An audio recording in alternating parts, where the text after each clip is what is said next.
Hello dear friends, आज हम लोग आरएमबी का तीसरा वाला चैप्टर शुरू करने वाले हैं। पहला वाला चैप्टर और दूसरा वाला चैप्टर हम लोग कर चुके हैं। आज तीसरा वाला चैप्टर करेंगे। तीसरे वाले चैप्टर का नाम है दोषों की जांच और निदान। देखिए, टोटल आरएमबी में 6 चैप्टर था, 2 चैप्टर हो चुका। आज तीसरा वाला चैप्टर देखेंगे। इस चैप्टर में अप्रॉक्सीमेट 32 क्वेश्चन यानी 32 क्वेश्चन है। बहुत इंपॉर्टेंट क्वेश्चन हैं। आप इसको अगर एक बार प्रैक्टिस कर लेंगे तो ये एग्जाम में याद रहेगा, ठीक है ना, क्योंकि इस बार जो एग्जाम होने वाला वो क्या है, ऑब्जेक्टिव में है। तो ठीक है, चलिए शुरू करते हैं।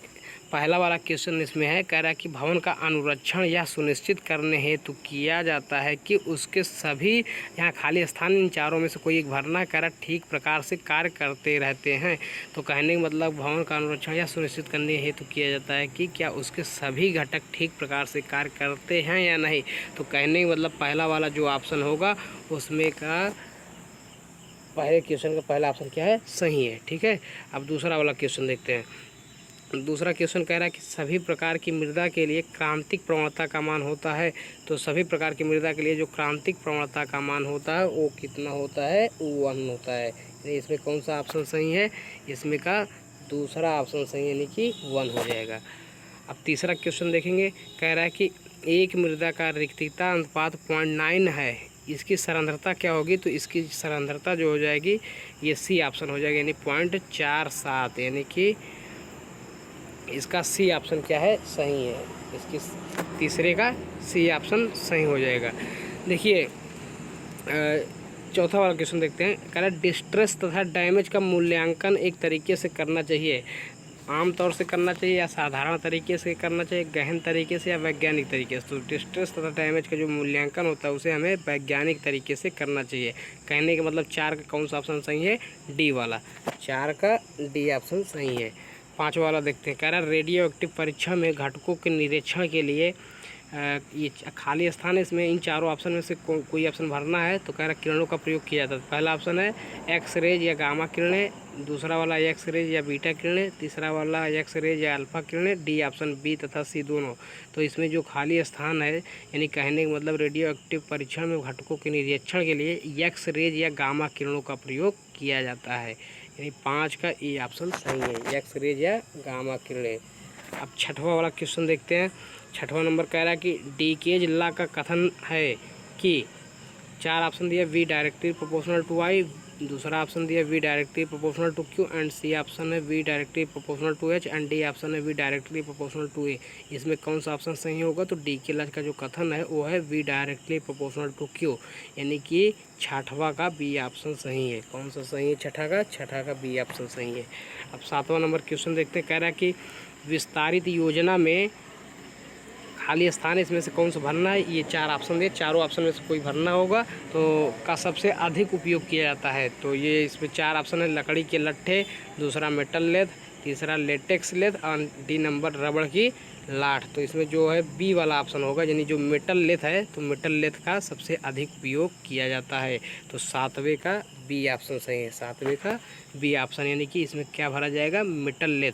अब 8वां नंबर क्वेश्चन देखते हैं। कह रहा है कि 9 mm से 12 mm व्यास स्टील की छड़ के साथ समर्थित होते हैं, यानी कि इसमें 4 ऑप्शन दिया गया है कि धातु के लट्ठे, लकड़ी के लट्ठे, रबड़ के लट्ठे, लेटेक्स के लट्ठे। तो इसमें जो पहला ऑप्शन है धातु के लट्ठे, वो 9 mm से लेकर 12 mm की स्टील की छड़ के साथ समर्थित होते हैं, यानी कि कौन सा ऑप्शन सही है इसमें, 8वें का ये ऑप्शन सही है, धातु के लट्ठे। धातु के लट्ठे क्या होगा, इसमें सही ऑप्शन होगा। अब अगला देखते हैं 9 नंबर क्वेश्चन। कह रहा है कि यहाँ खाली स्थान है, लकड़ी की पट्टियाँ हैं जिनका उपयोग प्लस्तर के लिए किया जाता है, जिन्हें अच्छी प्रकार की लकड़ी से बनाया जाता है। तो धातु के लट्ठे, रबड़ के लट्ठे, लकड़ी के लट्ठे, लेटेक्स लेथ, यानी कि इसमें का जो होगा ये लकड़ी के लट्ठे, यानी लकड़ी के लट्ठे से ही लकड़ी की पट्टियाँ हैं, ठीक ना। यानी कि 9वें का कौन सा ऑप्शन सही है, सी ऑप्शन, यानी कि लकड़ी के लट्ठे, यानी लकड़ी के लट्ठे, सी ऑप्शन सही है। 10वां नंबर क्वेश्चन देखते हैं। कह रहा है कि आग प्रतिरोधी निर्माण के लिए इन चारों ऑप्शन में से किसका उपयोग, कौन सा उपयोगी नहीं है। तो कहने का मतलब देखिए, रबड़ के लट्ठे, लकड़ी के लट्ठे, रबड़ चाहे रहेगा या लकड़ी, इसमें आग लग जाएगी, इसलिए सी ऑप्शन सही होगा, ए तथा बी दोनों। यानी 10 का कौन सा सही है, 10 का बी ऑप्शन सही है, ए तथा बी दोनों। इन दोनों का उपयोग हम आग प्रतिरोधी निर्माण के लिए नहीं उपयोग करते हैं। यानी कि अब देखना है 11 नंबर क्वेश्चन। देखिए, कह रहा है कि प्लास्टरिंग दोष है जो विशेष रूप से भवन के अंदर प्लास्टर वाली सतहों पर देखा जाता है। तो जो प्लास्टर वाली सतह होता है वहाँ प्लास्टरिंग देखा जाता है। यानी 11 का कौन सा ऑप्शन सही है? 11 का डी ऑप्शन सही है, प्लास्टरिंग ये हो जाएगा। 12 नंबर क्वेश्चन देखते हैं। कह रहा है कि प्लास्टर बनाने वाली सामग्री के साथ साथ निर्माण सामग्री में घुलनशील लवणों की उपस्थिति के कारण होती है। तो इसमें देखिए जो प्लास्टर बनाने वाली सामग्री होता है उसके साथ साथ जो निर्माण सामग्री में घुलनशील लवण की उपस्थिति होती है वो हमें उसमें होता है मतलब पुष्पक्रम है। इसमें कौन सा ऑप्शन भरा जाएगा? पुष्पक्रम। यानी कि 12 का कौन सा ऑप्शन सही है? बी ऑप्शन सही है, पुष्पक्रम। पहला ऑप्शन था क्या? फ्लेकिंग, दूसरा पुष्पक्रम एंड तीसरा वाला छीलन एंड डी नंबर पॉपिंग। तो इसमें सही क्या होगा? पुष्पक्रम। 13 नंबर क्वेश्चन देखेंगे। प्लास्टर की सतह पर बहुत छोटे द्रव्यमान के बनने को कहते हैं। जो प्लास्टर की सतह होता है जिसमें जो छोटे छोटे द्रव्यमान बन जाते हैं तो उसको क्या कहते हैं? तो इसमें 4 ऑप्शन दिया है, छीलन, फ्लेकिंग, पॉपिंग, असमान सतह। यानी कि 13 का कौन सा सही होगा? इसे हम क्या बोलेंगे? फ्लेकिंग, यानी बी ऑप्शन सही होगा। 13 का बी नंबर ऑप्शन सही होगा, फ्लेकिंग। तो बी ऑप्शन इसका सही हो जाएगा। 14 नंबर क्वेश्चन देखिए। कह रहा है कि सतह के कुछ हिस्से से प्लास्टर उतर जाता है और एक पैच का निर्माण इन चारों ऑप्शन में किसके द्वारा होता है? पॉपिंग, फ्लेकिंग, छीलन और कोमलता। तो होगा इसमें क्या? छीलन। छीलन के द्वारा क्या हो जाता है कि पैच का निर्माण हो जाता है। तो इसका कौन सा ऑप्शन सही? सी ऑप्शन, यानी 14 का सी ऑप्शन सही होगा। 15 नंबर देखिए। कह रहा है प्लास्टर की सतह में एक शंक्वाकार छिद्र किसके कारण बनता है? तो 15 का जो चारों ऑप्शन दिया है, पहला ऑप्शन दिया है कि पॉपिंग, बी ऑप्शन दिया है जंग के झब्बे, फिर सी कोमलता एंड असमान सतह। तो इसमें जो 15 का ए ऑप्शन होगा पॉपिंग, ये वाला क्या हो जाएगा? सही हो जाएगा। यानी 15 का ए ऑप्शन सही है। अब देखिए 16 नंबर। कह रहा कि प्लास्टर की सतह पर कुछ बिंदुओं पर, यानी 4 ऑप्शन है, इन चारों में से कुछ भरना है, के कारण अत्यधिक नमी रह जाती है। किसके कारण? जो प्लास्टर की सतह होता है उसमें कुछ बिंदुओं पर नमी अधिक रह जाती है। तो किसके कारण? तो पहला ऑप्शन दिया है सतह, असमान सतह, फिर कोमलता, फिर जंग के धब्बे और लास्ट ऑप्शन है पॉपिंग। यानी 16 का जो बी ऑप्शन है कोमलता के कारण क्या होता है कि कुछ बिंदुओं पर अत्यधिक नमी रह जाती है। तो यानी कौन सा ऑप्शन सही है? बी ऑप्शन इसका सही है। अब 17 नंबर देखते हैं।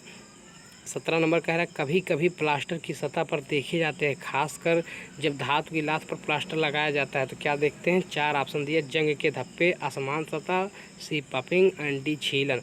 तो 17 का ए ऑप्शन सही हो जाएगा। कभी कभी क्या देखते हैं हम? धातु के जो लट्ठे होते हैं उसमें हम जंग के धब्बे देखते हैं। यानी कि ए ऑप्शन क्या है? सही है। क्या हो जाएगा इसमें? जंग के धब्बे। ए ऑप्शन क्या है? सही है।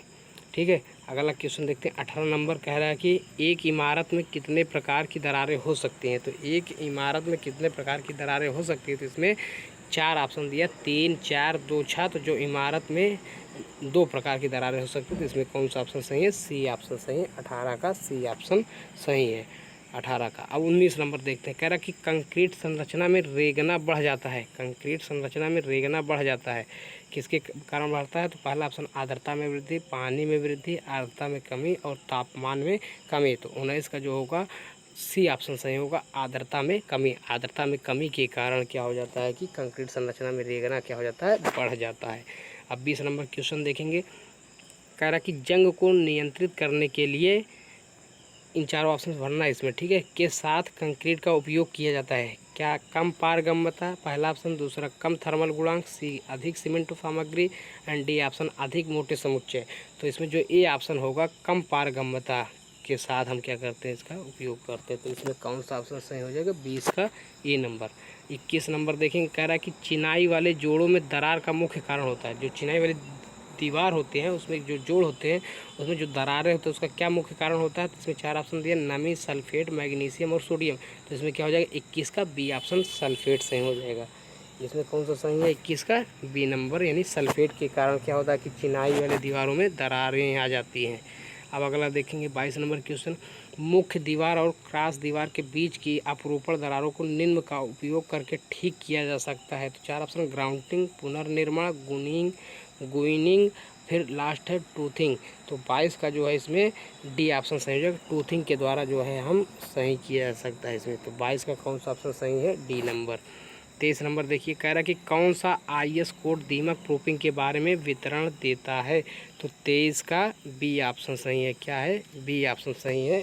IS 5886, 4 ऑप्शन है, इसका बी ऑप्शन सही है, IS 5886। अब 24 नंबर क्वेश्चन पढ़िए। कह रहा है कि पक्की छत में रिसाव का कारण हो सकता है। जो पक्की छत होता है उसमें रिसाव का जो कारण हो सकता है वो होता है, 4 ऑप्शन दिया है। अनुचित ढलान, अधूरी छत, छत के ऊपर अवसाद, भारी हवा। तो भारी हवा के कारण क्या होता है? भारी हवा के कारण पक्की छतों में रिसाव का कारण हो सकता है। 24 का डी ऑप्शन सही है। 25 वाला देखेंगे। कह रहा है कि दीमक रोधी प्रूफिंग में रासायनिक हेप्टाक्लोर के वजन के अनुसार सांद्रता होती है। तो इसमें जो 25 का ए ऑप्शन सही है, 0.5% ये क्या है? सही है। अगला देखते हैं 26 नंबर क्वेश्चन। 26 नंबर क्वेश्चन में कह रहा है कि सैद्धांतिक ताकत किसी सामग्री की औसत वास्तविक ताकत से लगभग 100 गुना अधिक होता है। यानी कि 26 का सी ऑप्शन सही है। कितना गुना अधिक होता है? तो 100 गुना अधिक होता है। अब यहाँ 27 नंबर क्वेश्चन कह रहा है कि हुक का नियम जो होता है वो प्रतिबल विकृति के समानुपाती होता है। यानी हुक का नियम क्या होता है? प्रतिबल विकृति के समानुपाती होता है। ये कक्षा आप लोग 11 के साइंस में भी पढ़े हैं, फिजिक्स में। प्रतिबल क्या होता है? प्रतिबल विकृति के समानुपाती होता है हुक के नियम के अनुसार। यानी कि 27 का ये ऑप्शन सही है। 28 नंबर देखते हैं क्वेश्चन। कह रहा है कि निम्नलिखित 2 आयामी अपूर्णता नहीं है। पहला ऑप्शन जुड़वा सीमा, अव्यवस्था दूसरा, तीसरा सतह, डी कोई नहीं। तो इसमें का 28 का बी ऑप्शन सही हो जाएगा, यानी कि अव्यवस्था। इसमें कौन सा ऑप्शन सही होगा? अव्यवस्था। 29 नंबर क्वेश्चन देखिए क्या है। कह रहा है कि निम्नलिखित में से अलग कौन सा है? तो फ्रैंकल दोष, झुकाव सीमा, टेस्ट सीमा कोई नहीं। तो झुकाव सीमा, टेस्ट सीमा यहाँ क्या है कि आरएमबी से रिलेटेड है। फ्रैंकल दोष क्या है? केमिस्ट्री में हम लोग पढ़ते थे ना, इसलिए क्या कौन सा सही है इसमें? फ्रैंकल दोष। ये क्या हो जाएगा? सही हो जाएगा ऑप्शन, यानी 29 का ये ऑप्शन सही है। ये कह रहा है इसमें कौन सा अलग है? तो फ्रैंकल दोष अलग है। ये केमिस्ट्री में पढ़ते हैं कक्षा 12 के ना, यानी कौन सा ऑप्शन सही हो जाएगा? 29 का ए ऑप्शन सही हो जाएगा। अब 30 नंबर देखिए। कह रहा है कि थर्मोडायनेमिक्स रूप से स्थिर दोष है। जो थर्मोडायनेमिक्स से स्थिर रूप से जो स्थिर दोष होता है वो होगा 30 का, यानी ए हो जाएगा बिंदु दोष। कौन सा ऑप्शन सही होगा इसमें? स्थिर यानी कि बिंदु दोष। स्थिर दोष क्या होगा? बिंदु दोष। 31 नंबर क्वेश्चन देखिए। कह रहा है कि ठोस में अव्यवस्थाओं का घनत्व तो क्या होगा? तो 31 का जो है डी ऑप्शन जो है सही हो जाएगा। 10⁸ से लेकर 10⁻10 मीटर पर मीटर, ठीक है ना, पर मीटर स्क्वायर। कहने मतलब सब में क्या है? माइक्रो पर मीटर स्क्वायर, माइक्रो पर mm स्क्वायर, या फिर माइक्रो पर सेंटीमीटर स्क्वायर है। तो डी वाला जो है 10⁸ से 10⁻10 पर मीटर स्क्वायर, यानी इसमें कौन सा सही होगा? 31 का डी ऑप्शन सही है। अब लास्ट देखते हैं 32 नंबर क्वेश्चन। 32 नंबर क्वेश्चन में कह रहा है कि बर्गर का वेक्टर किसके साथ बदलता है? तो जो बर्गर का वेक्टर होता है वो जो है किसके साथ बदलता है? 4 ऑप्शन दिया है। विस्थापन का प्रकार, विस्थापन की लंबाई, ए तथा बी दोनों। तो कोई नहीं। तो इसमें क्या हो जाएगा? 32 का डी ऑप्शन सही होगा, कोई नहीं। तो इसमें कौन सा ऑप्शन सही होगा? कोई नहीं। तो ठीक है, आज के इस वीडियो में हम यानी कि चैप्टर 3 में, आरएमबी के चैप्टर 3 में टोटल 32 इंपॉर्टेंट क्वेश्चन कराएं। तो आप लोग करिए कि पहला चैप्टर, दूसरा चैप्टर, तीसरा चैप्टर, तीनों बढ़िया से कंप्लीट रिवीजन कर लीजिए। बाकी चौथा चैप्टर, पाँचवा चैप्टर, छठवां चैप्टर भी हम तुरंत उसको अपलोड कर दे रहे हैं। आप लोग बढ़िया से प्रैक्टिस कर लीजिए। और अगर ज़्यादा ये वीडियो धीमी लग रही है तो आप क्या करिए, उसको स्पीड को तेज़ करके रिवीजन कर लीजिए, ठीक है। हम जितने इंपॉर्टेंट क्वेश्चन आरएमबी को हो सकते हैं सारे आरएमबी क्वेश्चन आज तक अपलोड कर देंगे आज, ठीक है। परसों एग्जाम है तो आप उसको प्रैक्टिस कर सकते हैं, ठीक है डियर। Thanks for watching. और इस वीडियो को अपने दोस्तों में शेयर करिए जो इलेक्टिव सब्जेक्ट में आरएमबी लिए हों, repair and maintenance of buildings लिए हों, क्योंकि इलेक्टिव सब्जेक्ट में 3 सब्जेक्ट था जिसमें से कोई एक लेना है। तो जो आरएमबी लिया हो उसको तक आप ये वीडियो को शेयर करिए, ठीक है डियर। Thanks for watching.